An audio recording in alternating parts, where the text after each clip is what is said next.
And so the mission statement exercise that I've been conducting, it's a part of the U of A program in the female and male side.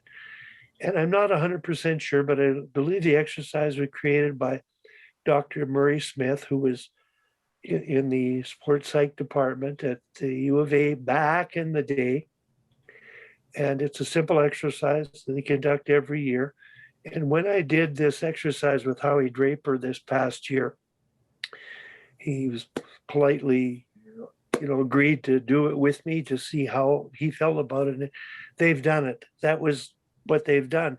He said, Wally, we've already done this exercise. And the first question in the exercise, it's so simple. I do it every coaching clinic, is write down 3 things you want to accomplish this season. So the coaching staff does it. And the players do it. And the parents do it. And then you sort them out in terms of values and outcomes. And you draw a line between the two, pointing to the outcome is the process. So you literally draw an X through the outcomes and focus on the process. And that exercise is a simple thing to go through. And Howie had already done it. And I called him this was shortly after they said they weren't going to have any games. And he said, Wally, we did the exercise 3 weeks ago with our staff. We're going to have the players do it online. And he said the 3 things we agreed upon were number 1, coach improvement. We were going to get better as coaches. Number 2, player improvement. They were going to get better as players, whether it was skills, tactics, whatever. They were going to have an opportunity. And the third thing, which blew me away, was community. Wow. One word. So if that, in fact, is your culture and approach, the results that they've achieved over, 29 or 30 national championships on both sides speak for themselves. And in that is the managing of the bench is part of the art of it. And I know talking to them, the inclination of the staff is to want to shorten it at times, but the reminder that be patient, stick with the process, get everybody to feel valued and buy in. And you can manage the bench a lot better when you've done that. Yeah. It's so, yeah. Yeah. It's funny because you say that, right? So that exercise, having coaches write down 3 things they want to accomplish this year, it automatically just makes me think how many coaches would write something that's outcome oriented, right? Like have a winning record or make the playoffs or win a championship. But it's a really good practice, right? Because I think that's the goal, is to have the answers be more value based. But I don't foresee a ton of coaches' minds automatically going to that when they think about goals or objectives for the season. Well, this is why I've tried to, this exercise, we created it, MJ, in 1990. Dave King and I were working with the national men's team. Now, Hockey Canada was an independent body with the national men's team, having offices at the Saddledome, support from the owners of the Flames to create a coaching center, which is called the Center of Excellence. Dave King's office was there, and that's where I went after work in coaching school sports and spent time for clinic preparation delivery. But on the other side, the Canadian Amateur Hockey Association had its theory program, level 1, 2, 3, 4, 5. And all we were doing, Dave was providing technical support for the certification program. That wasn't his main job, but he just did it because they had a laboratory with the national team. And he wrote a Goals One video, which was offensive hockey. that became a part of the certification program at the CHA. On defensive hockey was goals too. But in the 1990s, insurance rates were going skyrocketing because of hitting from behind. Mm. So the CHA got a hold of Dave and said, would you help us? And could your next video be something related to body checking and respect in sport? And Dave sat down with me and tasked me with writing a script for that. So I wrote a module, Goals 3, which was really about checking. But the technical side wasn't going to be the way to establish respect. And so chapter 1 became this module, mission statement. Know what you're there for as a coach, as a parent, as a team. And it was this exercise. Mm. Chapter 2 was fundamental sports psychology, emotional control, control what you can control, an ideal performance state. What is it? How do we learn to, what routines do we have? How do we cope with simple? Because it's just the first module. And goal 3 was the X and O side. Free puck battles, free puck races, protecting the puck, play in the danger zone, all kinds of drills and battle ideas. Mm-hmm. How to be absorb checks, how to protect yourself, but how to respect making checks.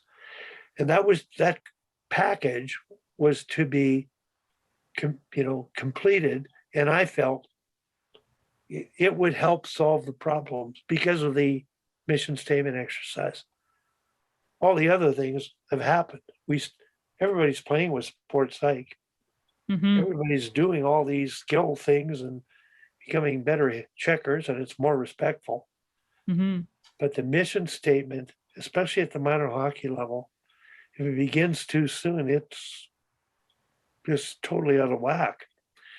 So it didn't come to fruition because what happened, the national team folded. Dave King went to professional coaching. Hockey Canada became the CAHA, and there was one center of excellence. It became 4 or 5 regional ones. And that module slipped through the cracks. And one of the reasons was, I think the person who actually played with that mission statement module was the director of the first center of excellence. And he was in charge of making that module come to reality. But he said he felt it was more of a brochure thing, not a video thing. But it didn't happen. I think to a degree, the checking things happened and sports psych happened, but the mission statement thing didn't happen. And I just found out that it's, this last year, because when I did this exercise with Dan, who once he retires is going to get back into coaching, he told me, no, Wally, it didn't slip through the cracks. We decided, the CHA, when the 5 centers of excellence, it had to be a brochure. So I think in my mind, it's mistakenly, but they're the ones making decisions. They're right, a brochure is useful, but if you do that exercise at first year of coaching, you're coaching and you got to do it, and you're mandated to write a mission statement to submit yourself as a coaching staff before you get credit for coach 1. Mm-hmm. And then in coach 2, you take it to another level. It's 45-minute module. And I've done it with every coaching group I've been with. And I feel over time, the coaches will do it with their teams, parents, players, and a parent group will write the mission statement for the team. Mm-hmm. And they'll make a fridge magnet, put it on the fridge with a 15-word value-based statement as a reminder of the process Mm-hmm. that they're going to adhere to. And they're also, the coaches will recruit parents to get on the board volunteer so that we have a perspective-oriented leadership from the top down. And that's my vision, and it continues to be to this day. I've had all kinds of conversations with so many people at different levels, but organizations are big. Mm-hmm. The ability to make this happen again, I'm just at a roadblock with people at the highest level nationally in hockey or in any sport, and provincially in Alberta, particularly in hockey, to say, let's pilot this project at least to see if we can get it off the ground. And haven't gotten anywhere yet because they're too busy. Everybody's too busy keeping busy. Well, yeah. You know what the irony is, right? Because I think about what you've just said. And when you go back to the checking, you create a checking clinic that teaches people how to check properly. But in my mind, you're treating the symptom, you're not treating the issue, right? And that's the goal. So make sure you edit this part of it, please. Yeah. Because that's it. Yeah. You're dealing with the symptom, not the cause. Yeah. And you've nailed it. Thank you. That's of course. But I think that's what it all goes down to, right? And the irony is the reason why the organizations are so busy is because they're stuck investing a lot of time and energy into putting out little fires that are coming up all over the place. Totally. Because this isn't being addressed right out of the gates. Because the irony is, if you had every coach, that was mandatory that they started with getting really clear on what their purpose was or what their why was in terms of what they want to be involved in. And like you said, that mission statement, what that does is it really brings the whole team's attention onto what's in their control, right? And make sure that we're not being consumed by all of those things that kind of send us down rabbit holes and create issues within the culture of a team or within individuals' experiences as part of sport. And it's such an easy solution, but you're right. It's a vicious cycle, right? And it's going to take an opportunity to kind of break that trend and put this in place. And the other thing I love about what you said was the involvement of parents, because in minor sports as a coach, like you're going to spend so much time with your athletes, but the parents or the guardians of your athletes play such an important role in their experience, and you collectively need to work together. So having them involved and definitely educated on what your philosophy is and having some sort of understanding and unity on what that is to create a good experience for the kids is really important as well. Yeah. But it's all about identifying the problem. It's kind of about identifying the solution or laying the groundwork for it to be effective before all of these problems arise versus a problem comes up. Okay, now we have to try to fix it. Now, you said one thing. You said my solution. It's our solution. Yes. With the exercise, you've empowered the parents. Mm-hmm. They have input. The players, they have input. Yes. And the coaching staff. Everyone is on the same page. And everybody will say what they want and say the right things, but they don't do it.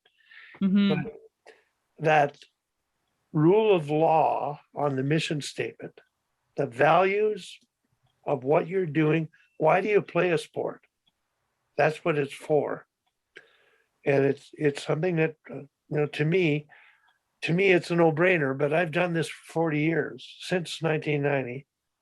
It's been like, wow, why didn't it happen? How can it happen? How can we do this? Because you can't start at the top and mandate it. There's all kinds of great leadership work being done at the top, and all that leadership group is in their little bubble, and they all agree with the right things. But then what happens in hockey is, starting at the bottom, the team will blame the association. The association will blame the city, Hockey Calgary, will blame Hockey Alberta, will blame Hockey Canada. Yeah. All of us are to blame. Yeah. Every one of us. Adults are responsible. Leaders are responsible for this.